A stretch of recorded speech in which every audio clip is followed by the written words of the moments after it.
Hello everyone, मैं उमेश पाल आप सभी विद्यार्थियों का आपके अपने चैनल टीचर्स वर्ड में स्वागत करता हूं। आशा है कि आप सभी स्वस्थ और मस्त होंगे और सभी विद्यार्थियों को राधे राधे, जय श्री कृष्णा।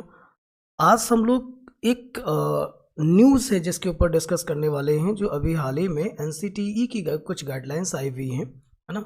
उसके ऊपर हम लोग डिस्कस करेंगे जो सीटेट और टेट से संबंधित है। ठीक है, एक हाल ही में अभी लास्ट मंडे को नेशनल कॉन्फ्रेंस के थ्रू एनसीटीई ने कुछ प्रपोज किया है, उसके बारे में आज हम लोग डिस्कस करेंगे। उन्होंने कहा है कि अभी तक जो टेट और सीटेट हुआ करता था ना, वो 1 to 5th और 6 to 8th होता था। अभी क्या होगा, 1 to 12 के लिए अनिवार्य हो चुका है सीटेट और टेट। तो आज इसके संबंध में हम लोग बिल्कुल सही और विस्तृत जानकारी देखेंगे, उसके संबंध में हम लोग डिस्कस करेंगे। चलिए आते हैं, करते हैं। बट सभी विद्यार्थियों को आज का दिन चूँकि वसंत पंचमी का दिन है, इसलिए सभी विद्यार्थियों को सबसे पहले वसंत पंचमी की हार्दिक शुभकामनाएं। और आज के दिन ज्ञान की देवी माँ सरस्वती का हम लोग जन्मदिन सेलिब्रेट करते हैं। उनकी पूजा अर्चना करके उनसे हम आशीर्वाद प्राप्त करने का प्रयास करते हैं, ताकि माँ सरस्वती का आशीर्वाद हमें मिल सके और हमें बहुत अधिकाधिक ज्ञान की प्राप्ति हो सके। अगर माँ की कृपा बनी रहेगी सो हम जरूर सफल होंगे और हमें ज्ञान की प्राप्ति होगी। इसलिए माँ सरस्वती को सत्संग नमन और सभी विद्यार्थियों को एक बार फिर से वसंत पंचमी की हार्दिक शुभकामनाएं। और सभी विद्यार्थियों को वसंत पंचमी के दिन माँ सरस्वती की पूजा अर्चना जरूर करनी चाहिए। चलिए, आज का दिन बहुत ही शुभ है, बट एक जानकारी मैं आपके साथ शेयर करना चाहूँगा। उसके बाद हम लोग जानेंगे कि एनसीटीई की गाइडलाइंस क्या थी और नेशनल कॉन्फ्रेंस में उन्होंने क्या बात करी है। ठीक है, आज के दिन सन 1930 से सूर्यकांत त्रिपाठी निराला जी का भी जन्म दिवस मनाया जाता है। इनका जो जन्म हुआ तो माघ माह शुक्ल पक्ष 1899 के को हुआ था। इनका गांव, मूल गांव हमारा जो है इनका, वो गढ़ा कोला है, बैसवारा क्षेत्र लगता है आपका, जनपद उन्नाव के ये मूल निवासी थे। इनके बारे में मैं जो कुछ भी कहूँ वो बहुत ही कम है। मैं क्या कहूँगा, ये बहुत प्रतिभा के धनी व्यक्तित्व थे और इन्हें महाप्राण सूर्यकांत त्रिपाठी निराला के नाम से जाना जाता है। उन्नाव की पावन धरती पर जन्म लेकर के इन्होंने उन्नाव को कृतज्ञ किया। और विद्यार्थियों, मैं आपको एक चीज़ बता दूं सभी स्टूडेंट से कि इन्हें सरस्वती का बेटा भी माना जाता है, जिसके कारण इनका जन्मदिन बसंत पंचमी के दिन से मनाया जाना सुनिश्चित किया गया था। ठीक है, सो सूर्यकांत त्रिपाठी निराला जी को भी हैप्पी बर्थडे एंड जन्मदिवस की बहुत बहुत शुभकामनाएं। आज वो हमारे बीच नहीं हैं, लेकिन उनके द्वारा बताया गया ज्ञान, दिया गया ज्ञान, साहित्य में जो उन्होंने चर्चा करी, उसके संबंध में हम लोग आज पढ़ पाते हैं, जानते हैं। ठीक है, चलिए आते हैं, अब हम लोग शुरू करते हैं और जानते हैं क्या एनसीटीई ने फैसला लिया हुआ है।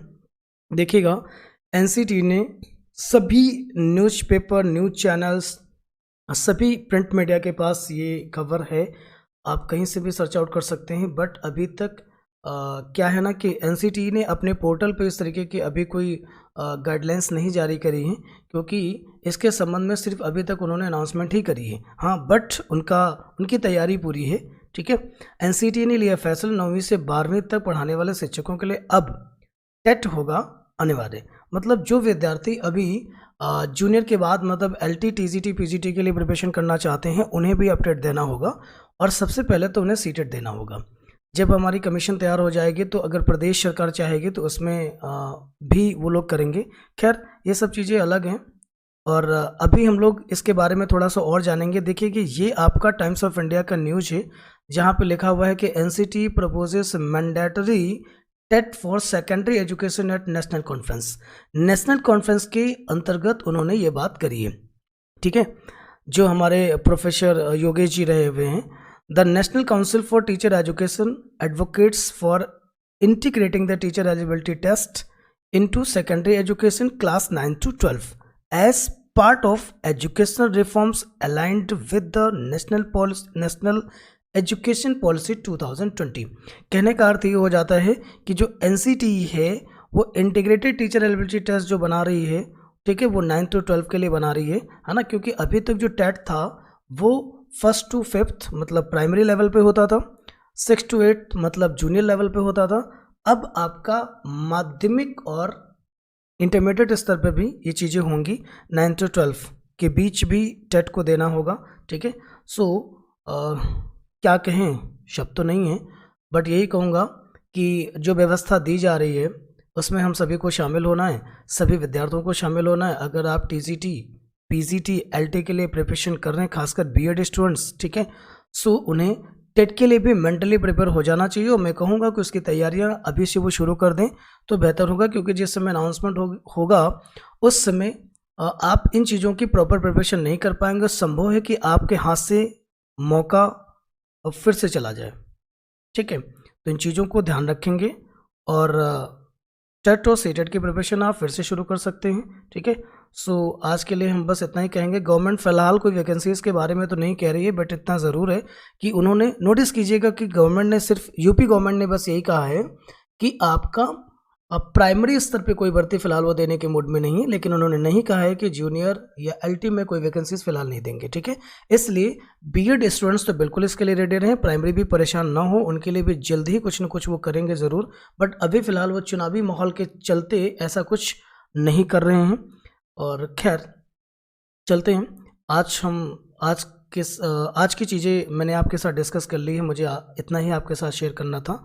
और कोई भी विद्यार्थी घबराए ना, परेशान ना हो, टेट और सीटेट की अपनी प्रिपरेशन शुरू करें। और वीडियो को लाइक और शेयर करना बिल्कुल मत भूलें।